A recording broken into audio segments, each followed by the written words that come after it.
Hi, I'm Selena, and welcome to my 2020 in Books Wrapped. So this is kind of an end of the year video that is kind of a mix of a bunch of ideas because I didn't post very much in December, but I wanted to do videos of some of these at least, and I decided to just sort of mash them all into one mega video about the end of the year, my stats, my goals, etc. We're basically wrapping up the year. I'm not going to talk about every single book I ever read the whole year because I read like 138 books, I think, or 39. So there will be multiple parts of this video, but that's not one of the parts.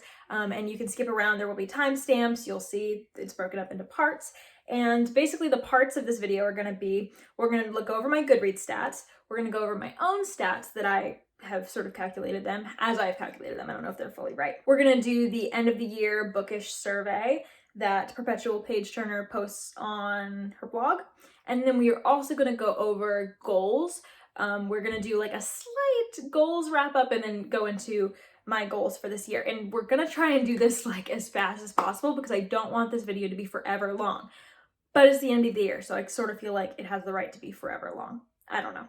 Going into my Goodreads stats really quickly, I read 138 books, it says on Goodreads, but my edition of The Sign of the Four and A Study in Scarlet is in one edition, so I technically read 139.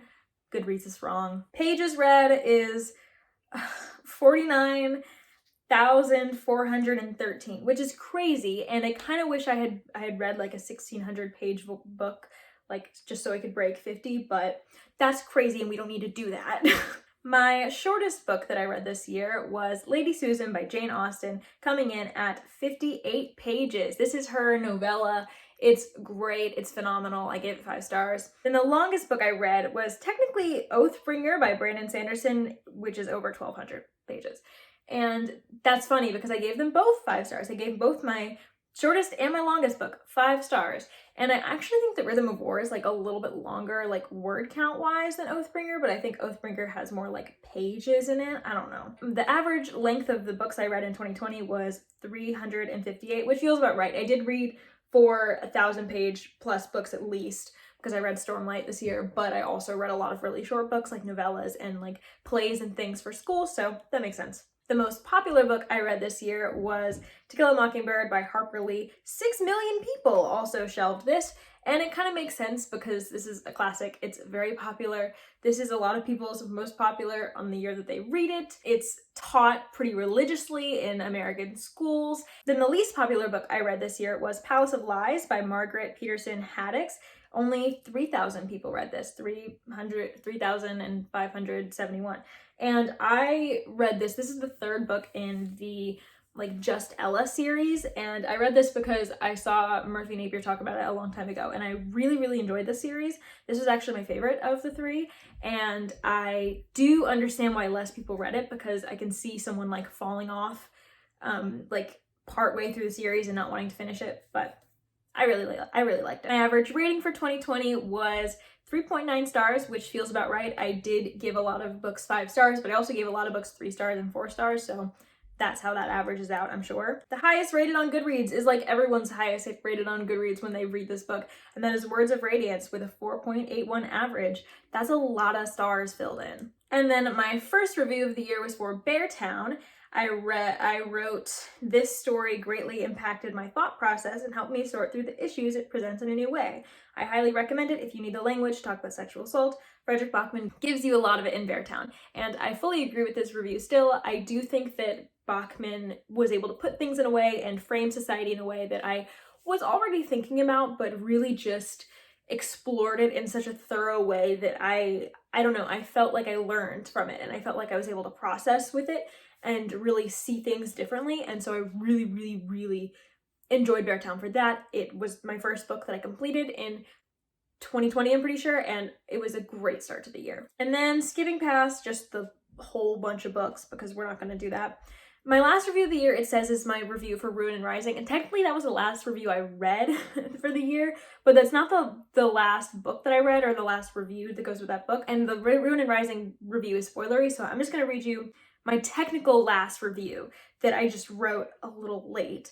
And so the last book that I read in the year of 2020 was a reread. It was my reread of Six of Crows. I read it once 2.5 years ago and I reread it and then I reviewed it with this. I rated it 4 stars upon reread. The first time I read this 2.5 years ago, it blew my mind. It was everything I thought a 5-star read should be, and it may have been the first book I gave 5 stars that wasn't a reread of an old favorite. I loved the characters and their complexity, their relationships, the grit, and the plot. I loved this book. As I read more, my love remained there, and I considered this one of my favorite series for a long time. I'm at the point now where it's just not anymore. The character work pales in comparison to the character work in some of my favorite books now, and the plot didn't hit like it did the first time. And I've learned to be more critical of a certain character I loved in this series. This is a good book, but it's just not a favorite anymore. Part of me wishes I had just kept my memories, but I'm glad to know what I know now about this book. And that's all true. Like, granted, I did write this, like, you know, not that long ago, but I still definitely feel that way about Six of Crows. I really loved it the first time I read it, and I didn't love it as much the second time.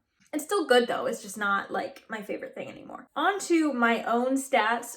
As far as age ranges go, I'm just gonna tell you the numbers really quickly and how that breaks down. So I read, of the 135 fiction works that I read 67 that were meant for adults or like in that sort of target audience, and then 48 of them were young adult, and then the remaining 20 were either middle grades or like children's books, like young readers books, or at least I'm classifying them there. Of the fiction books I read this year, 26 of those were rereads, and so I'm not going to include this in this next part, but I am going to go through each genre that I read, give you the stats, and tell you my favorite roughly in each genre. We are losing light, so I need to hurry this up.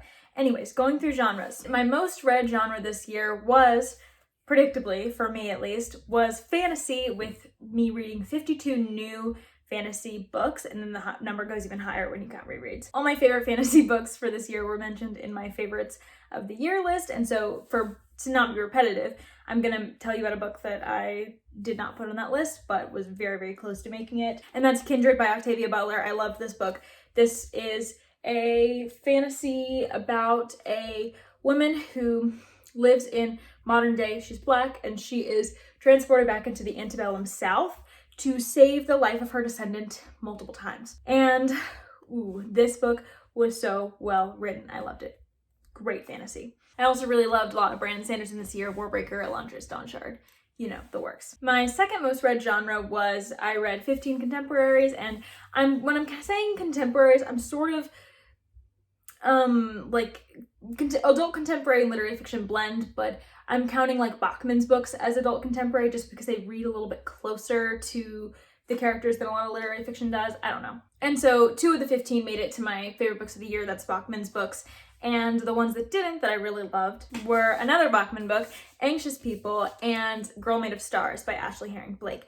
I really loved both of these this year. Girl Made of Stars is about a girl who's dealing with her brother being accused of rape and her own personal traumas. And then Anxious People is following a hostage situation and a really incompetent bank robber and a lot of really cheesy but like sad people. I don't know how else to say it. Others I enjoyed were What to Say Next, You Should See Me in a Crown, Goodbye Perfect, and More Happy Than Not. My third most read genre was kind of surprisingly sci-fi. I read 8 sci-fi books this year. Again, 2 of them made it to the favorites of the year video. That was Skyward and Starsight. Outside of that video, though, my favorite sci-fi that I read was Cress by Marissa Meyer. This is very low sci-fi. It's sci-fi fairy tale retellings. It's YA.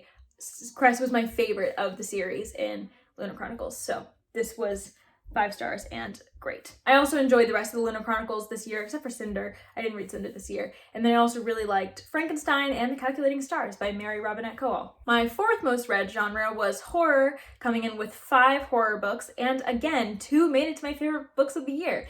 And those 2 were Carmilla and Into the Drowning Deep. So outside of those 2, my favorite horror that I read was a YA horror called Mr. Monster by Dan Wells. This is a sequel, so I don't want to get too much into it, but this gave me It vibes. It gave me the Silence of the Lambs movie vibes. It was darker than I was expecting. We follow a kid who has murderous impulses, and those murderous impulses lead him to be a very good serial killer finder. He doesn't kill people, but he like finds, he kind of gets drawn into something a lot bigger than himself, and this is also kind of a paranormal-ish horror.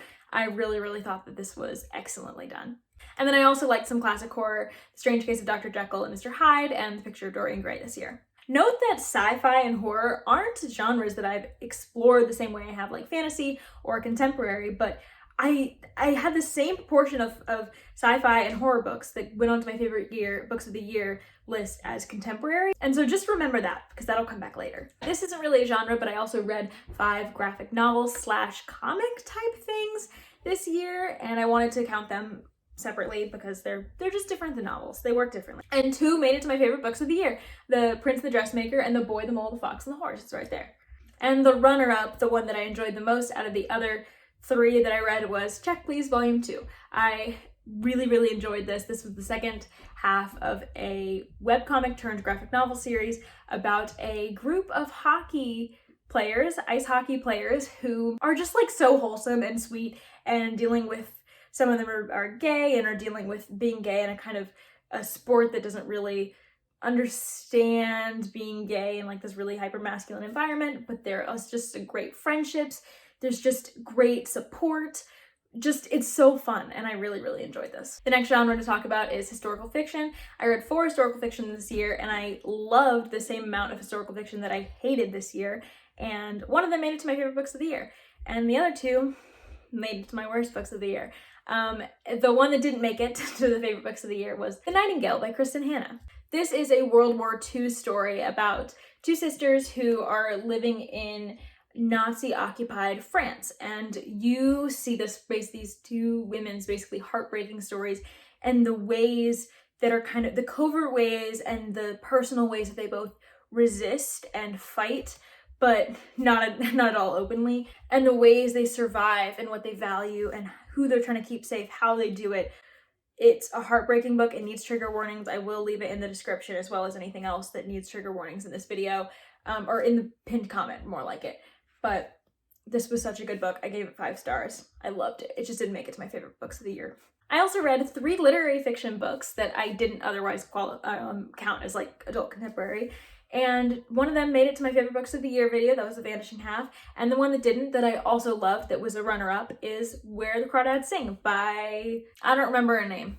Where the Crawdads Sing. Delia Owens, that's her name. Where the Crawdads Sing by Delia Owens. I really liked this book. I read it for I read my best friend's favorite book video vlog, and then I talked to my best friend Heather about it. And so I'll leave those 2 books linked in the eye. You can see my vlog, which is spoiler free, and then you can see a spoiler and spoiler free chat that Heather and I did. It's really funny because I thought I didn't really like literary fiction at the beginning of the year, and 2 of the 3 that I read I love. Okay, now on to genres that were not represented at all in my favorite books of the year video. So the most common genre outside of the ones that I already mentioned that were in my favorite books of the year video was romance, surprisingly enough, which I don't read a lot of romance. I don't like a lot of romance. But I read 8 this year, and I know some of them were for class, and some of them, a lot of them, my boyfriend wanted me to read. But was not expecting that. But my favorite of the 8 that I read this year was The Lady's Guide to Celestial Mechanics. Most romance is just sort of like a 3-star, it's okay, but this was a 4.5 star. I really enjoyed this one. This is a historical romance. This is a Regency romance.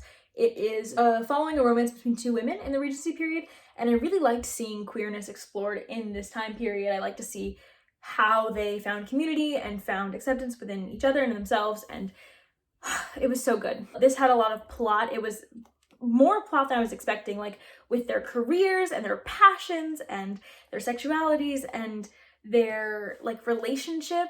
It was so sweet and cute and like so interesting to see how this was done. I also talked to the author. The author's great. I highly recommend this one. This is the best romance I read this year. I only read 4 dystopians this year. That's the next genre we're going to talk about. And I didn't really enjoy any dystopians that I read this year. I read the whole Giver Quartet. No, I read the rest of the Giver Quartet minus the Giver this year, and I gave them all 3 stars. And then I read The Ballad of Songbirds and Snakes, which made it to my worst books of the year video, linked in the eye. And I think my favorite of those would be Sun. It honestly is not the best book in the Giver Quartet by any means. It's probably one of the worst. It's just the only one that made me feel anything other than, okay, fine. Like, I didn't think any of these sequels needed to happen, but what I was waiting for finally happened in the beginning of Sun. And then we went somewhere totally different, and I thought it was rushed and messy, and it wasn't a good way to tie everything together. It wasn't on the level of The Giver. That's all I want to say about that. I also read 4 mystery books this year, which is genre I've never really read before.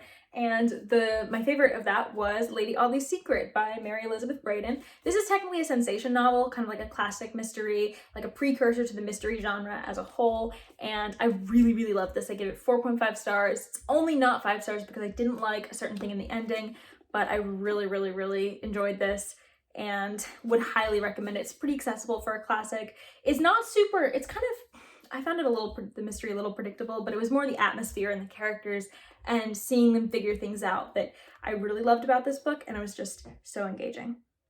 Highly recommend if you like classics or mystery. So this one's kind of hard to figure out, but I read 3 new fables or fairy tales approximately. I'm not fully sure what to call everything I read.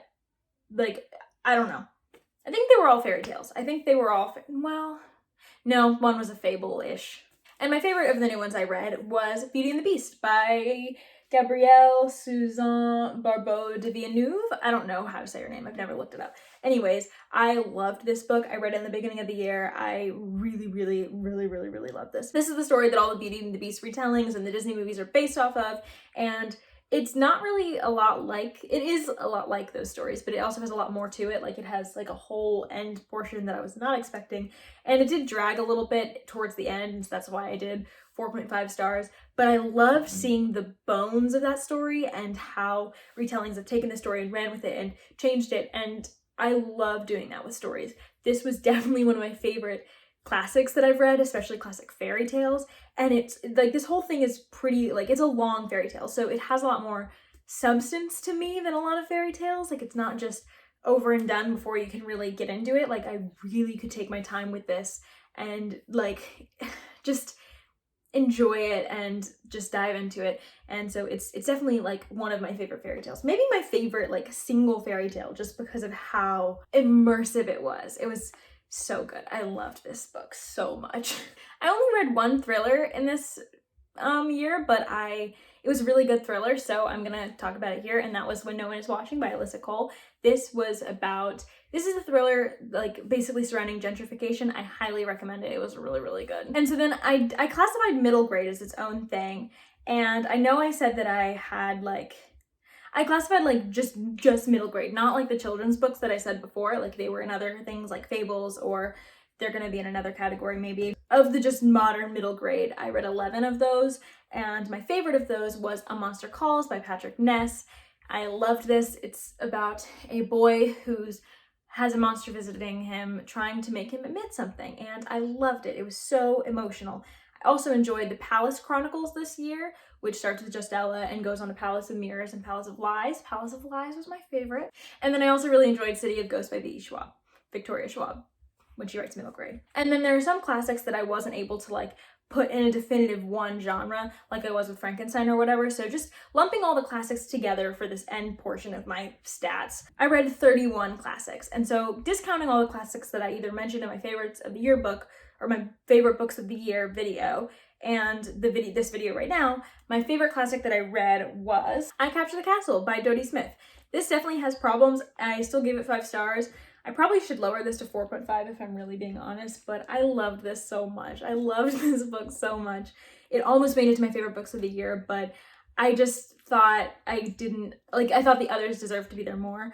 I love this book. This is like a coming of age with a very kind of flawed family. It doesn't have the healthiest dynamics with each other, but is very loving, and this quirky family, this quirky girl coming of age, writing, who she wants to write. Her family's in kind of a destitute position, and they meet these guys that become their friends. And it's not a lot happens, even though it is kind of a dramatic and like sort of salacious book at times, I guess, but it's so engaging. It's written kind of more like a YA classic, if you will. I loved this book. It was so easy to just get lost in. And then other classics that I really enjoyed were Mrs. Warren's Profession, Jane Eyre, Lady Susan, and Daniel Deronda. Okay, moving on to the end of the year survey. We're gonna go through this kind of quickly because time is running out, and my light is running out as well with it. There we go. I've bought myself a little more light by opening another window. Okay. Best book you read in 2020. I mean, I don't fully even want to say like just one. I just gave you a whole bunch for each genre. You can see my favorite books of the year video. My favorite in that is probably Rhythm of War. I'll link the video. You can check that out. It'll give you like 15 of my favorites. Books you were excited about and thought you were gonna love more but didn't. Probably Little Fires Everywhere is the first one that comes to mind for that, because I thought I was gonna love it. I'd liked Celeste Ng's first book.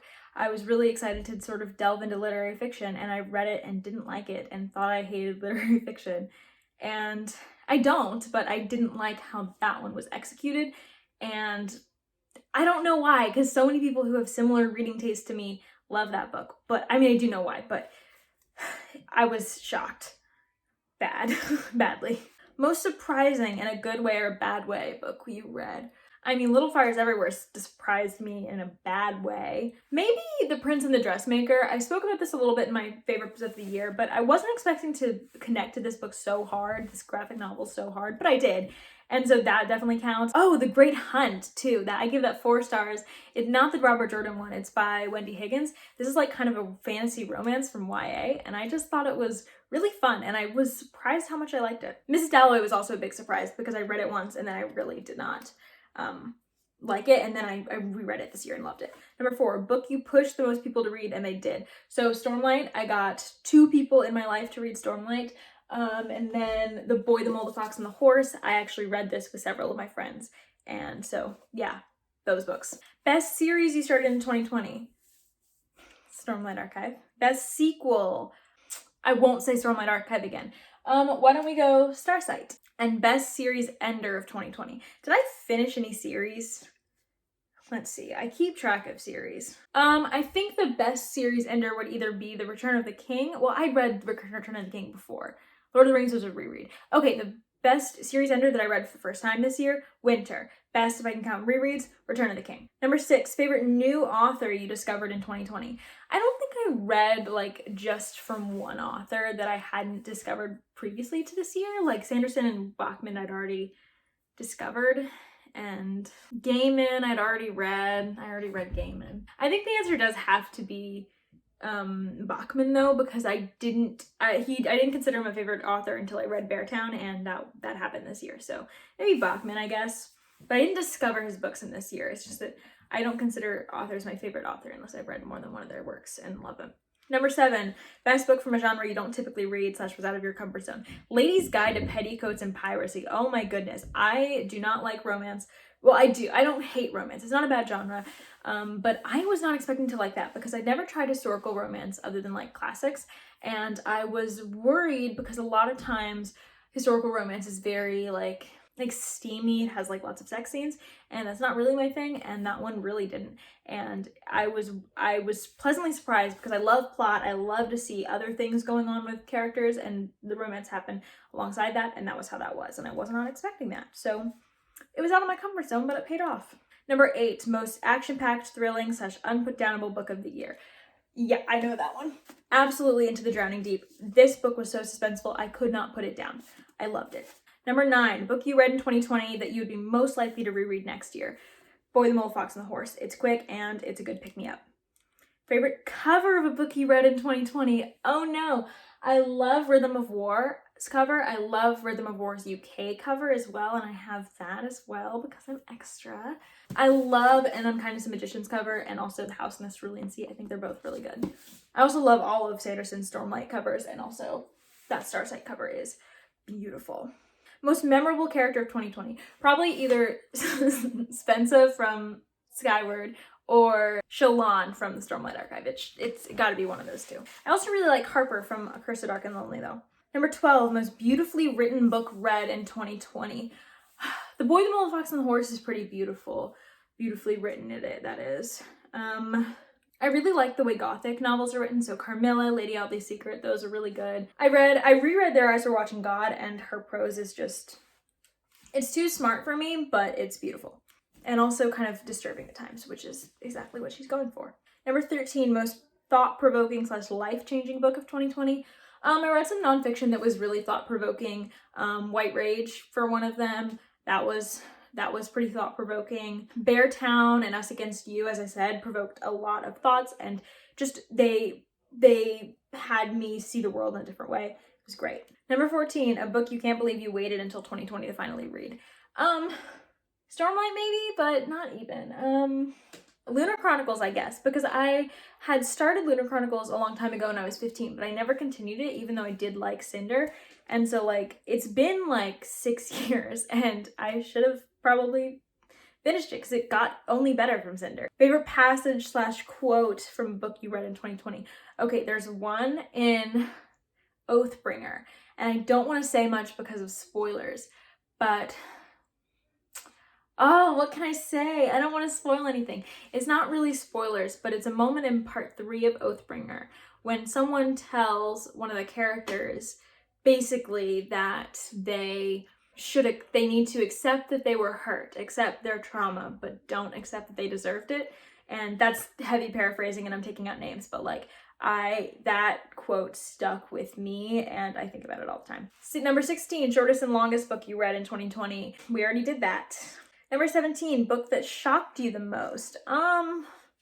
Shocked me? Oathbringer shocked me at the end of part 3. Us Against You was pretty shocking. There were some moments where I was not expecting it to go that way, and it was shocking. Number 18, OTP of the year. I don't know. I liked some couples in books. One of the Sapphic couple in Into the Drowning Deep, really enjoyed their dynamics.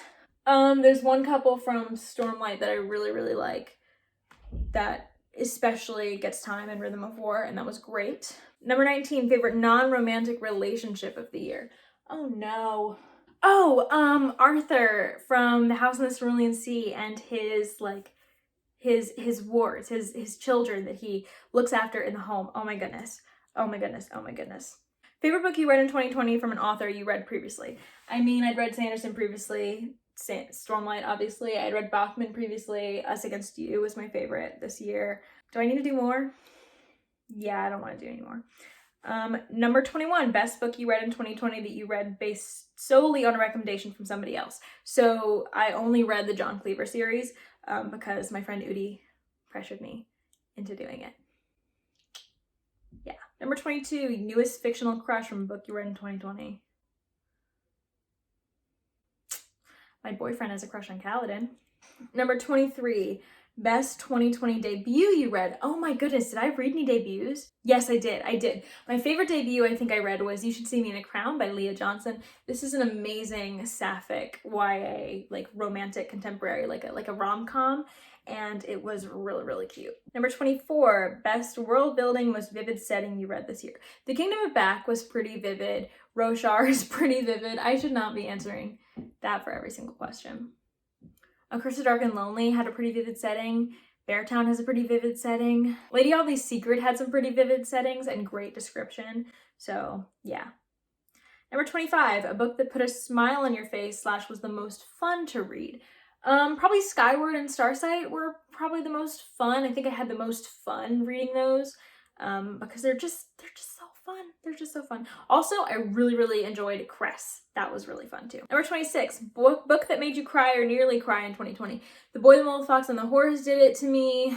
I don't know. I don't think Stormlight did it. Maybe somewhere in Stormlight, but I don't know. Oh, also on like the really thrilling or like the really fun book, and Unkindness of Magicians was both super thrilling and also really fun. But what book made me cry? I don't know what book made me cry this year. Did any? Kindred didn't make me cry, but it was definitely an emotionally taxing book to read. Probably, we'll just go with The Boy. Oh my god, no. The answer is Anxious People by Frederick Bachman. It's down there. I don't want to get it. But Anxious People made me cry so much. Oh my goodness. That was like a 45-minute sob session after that book. I finished that. Oh my god. Number 27, Hidden Gem of the Year. So like an underhyped book. The Palace Chronicles are pretty underhyped. I gave them 5 stars. I'm sorry if you can hear a thing going off in the background, but we're gonna keep going. I feel like Lady Audley's Secret is pretty much a hidden gem. I feel like people don't talk about this even when they read classics, and they should because it's great. Number 28, a book that crushed my soul. Bachman, Stormlight. No, this is Stormlight. I don't know. Number 29, the most unique book you read in 2020. Honestly, probably Kindred. Probably Kindred. Kindred is just a different level. Number 30, a book that made you the most mad. Doesn't necessarily mean you didn't like it. I mostly get mad at like books that I don't like. So like Once Upon a Time in the North could make me pretty mad. Heidi made me pretty mad. Little Fires Everywhere made me kind of, not like super, super mad, but there were things that I was like, oh, why? Why did we do that in that? Yeah. That's probably it. Oh my gosh. The Ballad of Songbirds and Snakes made me so mad. Why was that published? I don't know. With my last little bit of light, I want to tell you guys about my goals that I have set for the new year. So like quick little recap, I made a goal for myself before I started YouTube that I wanted to explore some more genres other than just like fantasy and contemporary, because I tended to find new genres that I like that way. And so I did that, but I just want to, as a like continue that goal, still be intentional about picking up genres, especially the genres of sci-fi and horror, because two each made it into my favorite books of the year. Same ratio as the amount of contemporary that came into my favorite books of the year. Also, I really want to look more into literary fiction, so those are some genres I'm really interested in looking into. Last year I made the goal for 2020 to read more books from authors whose books I loved. That worked out with some of them, like Sanderson and Bachman. It didn't work out with others, but I would like to continue to do that, but I didn't necessarily have to read their books this year. Like there's some authors that I haven't continued with that I want to, like Daphne du Maurier, or I reread Mrs. Dalloway. I have not continued on with any Virginia Woolf either, and I would really like to continue on with her. So I would like to still continue on with authors who've written some of my favorite books this year and in past years. Last year, I also wanted to shrink my physical TBR by reading a bunch of physical TBR books that have been sitting there for like a year. I want to try to do that again. I have 12 books on this list to do. I'm going to be trying to do roughly one a month, but some months I'll do two and not do some other months. The ones that I have written down are Spinning Silver, Sorcery of Thorns, Insomnia by Stephen King, Crown of Feathers, Madame Bovary, Treasure Island, 20,000 Leagues Under the Sea, The Outsiders, Journey to the Center of the Earth, Scythe, The Shining, and The Great Pursuit by Wendy Higgins. So I'm excited, sort of. I want to prioritize getting these books off my shelf because I don't want them just sitting there forever. But I also at the same time want to make sure that I am picking up what I'm in the mood for and what I want to read. I don't just want to be reading backlog stuff that I'm not super interested in anymore. I don't want to put myself in slumps. I don't want to force myself to read things I don't want to read. So I really want to pay attention to my taste. I want to pay attention to my mood. I want to pay attention to what I want to pay attention to, and I want to not be so worried about sticking to a TBR or sticking to my schedule or whatever for that month. And I think that'll help me get more enjoyment out of the books when I do pick them up. And then my final goal is I do want to be more mindful about including authors of color in my reading and reading about disabled characters by disabled authors and reading more queer literature, things like that. I want to read from more marginalized communities, maybe translated works, and I also want to be mindful about how I talk about those books. I don't want to give disrespectful reviews, and I want to be very mindful of my own perspective and where I'm coming from. That's basically that goal. So this has been my 2020 in books wrapped. Thank you for watching this monster of a video, and I will see you next time. Let me know some goals that you have for the new year, or answer some of the end of the year survey questions in the comments for me to see. I will see you next time. Bye.